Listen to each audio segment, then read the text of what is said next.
Hello बच्चों, कैसे हैं आप सभी लोग। एक नए ब्लॉग में आप सभी लोगों का स्वागत करते हैं। इस ब्लॉग में हम कवि सुमित्रा नंदन पंत जी के बारे में चर्चा करेंगे। उनका जीवन परिचय बताएंगे आपको, और उसके बाद में मेन पॉइंट्स लिख करके भी हम डाल देंगे ब्लॉग में, तो आप लोग देख लीजिएगा। अगर आप हमारे चैनल में नए हैं तो प्लीज़ हमारे चैनल को सब्सक्राइब करना ना भूलें। वीडियो को हमारे लाइक करें, कमेंट करें और शेयर करें। चलिए आते हैं टॉपिक में। कवि का नाम है श्री सुमित्रा नंदन पंत जी। उनके जीवन परिचय पर चर्चा करते हैं। सुमित्रा नंदन पंत हिंदी साहित्य के अमिट स्तंभ हैं। सुमित्रा नंदन पंत हिंदी साहित्य के अमिट स्तंभ हैं। उनका काव्य सत्यम शिवम सुंदरम की सच्ची अभिव्यक्ति है। सुमित्रा नंदन पंत जी का जो काव्य है वो सत्यम शिवम सुंदरम की सच्ची अभिव्यक्ति है। उन्होंने अपनी कविता द्वारा आधुनिक हिंदी कविता में एक नए युग का निर्माण किया है। उन्होंने अपनी कविता द्वारा आधुनिक हिंदी कविता में एक नए युग का निर्माण किया है। उनकी सरस काव्यधारा युगों तक सहृदय जनों के हृदय को अभिसिंचित करती रहेगी। पंत जी कल्पना तथा प्रकृति के सुकुमार कवि हैं। सुमित्रा नंदन पंत को पंत जी भी कहते हैं। वो जो है कल्पना तथा प्रकृति के सुकुमार कवि हैं। उनकी कविता में छायावाद की कोमलता, प्रगतिवाद की यथार्थता और जीवन का शाश्वत दर्शन साकार हो उठा है। आचार्य हजारी प्रसाद द्विवेदी जी के शब्दों में पंत जी केवल शब्द शिल्पी ही नहीं, महान भाव शिल्पी भी हैं। शब्द शिल्पी ही नहीं, महान भाव शिल्पी भी हैं, और सौंदर्य के निरंतर निरखते सूक्ष्म रूप को वाणी देने वाले, एक संपूर्ण युग को प्रेरणा देने वाले प्रभाव शिल्पी भी थे। इनका जीवन परिचय, ये तो इनके सुमित्रानंद के पंत जी के बारे में थोड़ा सा बताया गया। अब इनका जीवन परिचय कब कब बताते हैं, कब कब इनका जन्म हुआ, कब मृत्यु हुई, कहाँ हुआ, जन्म स्थान वगैरह। तो प्रकृति के सुकुमार कवि सुमित्रानंदन पंत जी का जन्म। प्रकृति के सुकुमार कवि सुमित्रानंदन पंत जी का जन्म 20 मई सन 1900 ईस्वी को प्रकृति की सुरम्य गोद में अल्मोड़ा के निकट कौसानी नामक ग्राम में हुआ था।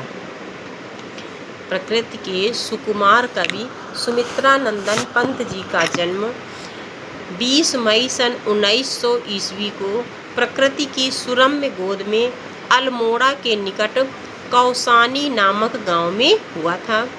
इनके पिता का नाम पंडित गंगादत्त पंत था। क्या नाम था इनके पिता का? पंडित गंगादत्त पंत था।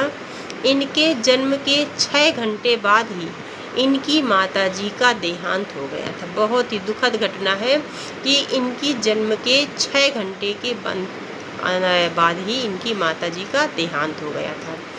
अतः इनका पालन पोषण पिता और दादी की छत्र छाया में हुआ।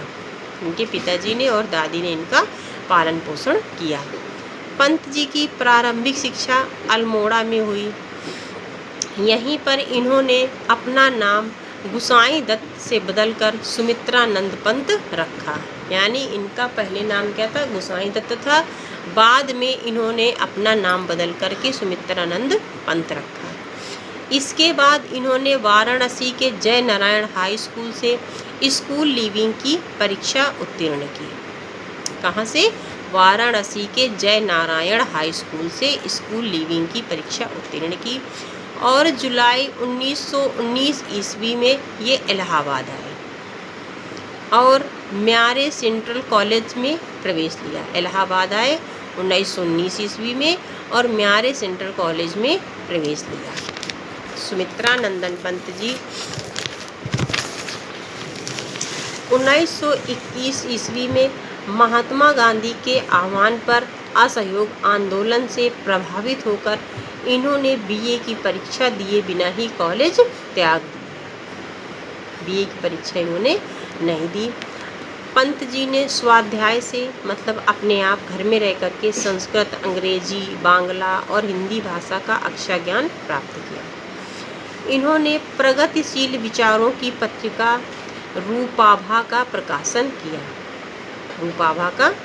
किया। सन 1942 ईस्वी में भारत छोड़ो आंदोलन से प्रेरित होकर लोकायन नामक सांस्कृतिक पीठ की स्थापना की और भारत भ्रमण हेतु निकल पड़े। सन 1950 में ये ऑल इंडिया रेडियो के परामर्शदाता पद पर नियुक्त हुए और सन 1976 ईस्वी में भारत सरकार ने इनकी साहित्यिक सेवाओं के कारण इन्हें पद्म विभूषण की उपाधि से सम्मानित किया। इनकी रचना चिदंबरा पर इनको भारतीय ज्ञानपीठ पुरस्कार भी मिला। 28 दिसंबर सन 1977 ईस्वी को महान साहित्यकार ने भौतिक संसार से हमेशा के लिए विदा लेकर चिर निद्रा में लीन हो गए, यानी गोलोकवासी हो गए। इनका देहांत हो गया 28 दिसंबर सन 1977 ईस्वी को। इनकी रचनाएं कौन कौन सी हैं? पंत जी बहुमुखी प्रतिभा के धनी थे। इन्होंने 1916 ईस्वी में गिरजे का घंटा नामक पुस्तक की सर्वप्रथम रचना की। इनकी प्रमुख काव्य कृतियों का विवरण इस प्रकार से है। इनके काव्य संग्रह हैं वीणा, ग्रंथि, पल्लव, अतिमा, गुंजन, युगांत, युगवाणी, ग्राम्य, स्वर्ण किरण, स्वर्णधूलि, उत्तरा, युगपथ, शिल्पी, रीता, रश्मिबंध आदि। कला और बूढ़ा चांद साहित्य अकादमी पुरस्कार इनको इसमें मिला था। कला और बूढ़ा चांद में लोकायतन में सोवियत भूमि पुरस्कार मिला। चिदंबरा में भारतीय ज्ञानपीठ पुरस्कार मिला। अब भाषा शैली, इनकी कौन कौन सी भाषा शैली का इन्होंने यूज किया? तो पंत जी की भाषा सरल, कोमल तथा खड़ी बोली है। इनकी भाषा सरल, कोमल तथा खड़ी बोली है। इनकी शैली गीतात्मक मुक्तक है। पंत जी ने रूपमाला, रोला, पीयूष वर्णक आदि छंदों का भी प्रयोग किया है। साहित्य में स्थान, प्रकृति के सुकुमार कवि पंत जी छायावादी और प्रगतिवादी युग के सर्वश्रेष्ठ कवि थे। ये गंभीर विचारक, उत्कृष्ट कवि, मानवता के प्रति आस्थावान और कुशल शिल्पी थे। इनकी चीटी एक कविता है, एक चंद्रलोक में प्रथम बार कविता है, बहुत सारी इनकी कविताएं हैं। तो इस प्रकार से सुमित्रानंद पंत जी का जीवन परिचय, साहित्यिक परिचय, उनकी रचनाएं कंप्लीट हो गई। आप लोगों को समझ में आया होगा। एक बार ब्लॉग देखने से तो नहीं लर्न हो जाएगा, 2-3 बार ब्लॉग देखेंगे तो आपको ज़रूर तैयार हो जाएगा। मिलते हैं, इस ब्लॉग को यहीं पर समाप्त करते हैं।